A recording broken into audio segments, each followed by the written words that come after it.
Tapi yang mau tanya, kita sebagai tokoh masyarakat dan tokoh agama, ini ngaben nih apa sebenarnya tujuan dan maknanya ngaben? Tolong jelaskan yang singkat saja ya. Terima kasih. Om Swastiastu. Om Swastiastu. Jadi mengenai upacara, kalau menurut agama Hindu, ini adalah tujuannya mengembalikan Pancamahabhuta. Nah, itu pertamanya itu artinya. Kalau menurut kepercayaannya Hindu, itu kan adalah unsur manusia-manusianya itu ada 5 unsur. Nah, gitu istilahnya yang disebut Pancamahabhuta. Nah, tanah, air, angin, api, angkasa. Nah, begitu anunya. Jadi ini upacara ini tahap pertama ini namanya yang disebut Pitriyadnya. Nah, begitu anunya, pengertiannya ini. Jadi nanti dan selanjutnya ada itu yang disebut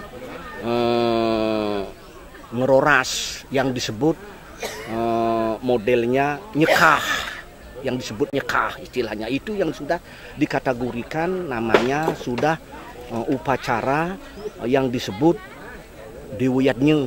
Nah, itu anunya tujuannya itu menyucikan roh. Nah, begitu pengertiannya itu. Supaya jangan sampai nanti teman-teman yang ada mengatakan begini, mengatakan begitu, itu kan karena dia hanya mengambil sepengkal-sepengkal istilahnya, hanya dia sepotong-sepotong. Itu seharusnya itu nanti setelah sudah sudah dibakar, habis begitu baru dianyut, habis dianyut lagi dipendak. Artinya pendak itu artinya dia mengembalikan lagi untuk diajak itu istilahnya rohnya itu keliling. Bisa dikatakan itu namanya modelnya Tirthayatra. Ya, Tirthayatra istilahnya, kalau bahasa kerennya bahasa Hindu istilahnya. Nah, habis begitu nanti setelah itu baru nanti dilinggihan di rong 3. Kalau bahasa kerennya sekarang itu kan dikatakan R3. Nah, R3 itu rong 3 begitu.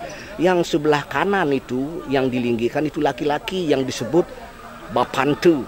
Yang sebelah kiri itu Ibunte yang perempuan. Nah, begitu itu yang di rong 3. Tapi selama ini kan masih masyarakat itu masih belum menerima dikatakan hanya rong 2 saja. Itu kalau rong 2, kalau upacaranya yang disebut hanya upacara pengabenan itu yang disebut ngangsen.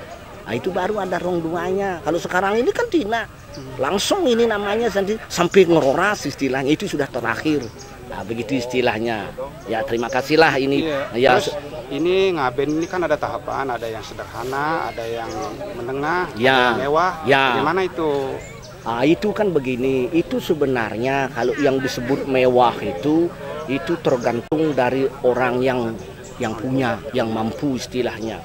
Itu sebenarnya itu kalau yang disebut mewah itu keluarga yang ditinggalkan itu tetap dia istilahnya itu mendoakan, di samping mendoakan itu dia itu merasa ikhlas, hanya itu saja. Tapi itu tujuannya sama ya? Sama. Iya sama istilahnya. Iya, Pancamahabhuta istilahnya, cuman kalau yang mewah ya utama ya tujuannya sama. Tergantung apa namanya desa Kalapatra. Ya, tergantung desa Kalapatranya. Di samping itu, kalau umpamanya ngaben itu kan cuma 1 kali. Kalau nyekah itu berulang-ulang kali bisa. Kalau dia mampu umpamanya. Nah, begitu. Kalau ngaben itu cuma cukup 1 kali istilahnya.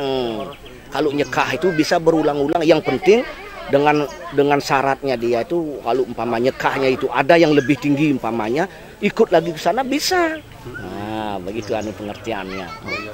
Oke ya, terima kasih atas penjelasannya. Ya, Kami sudah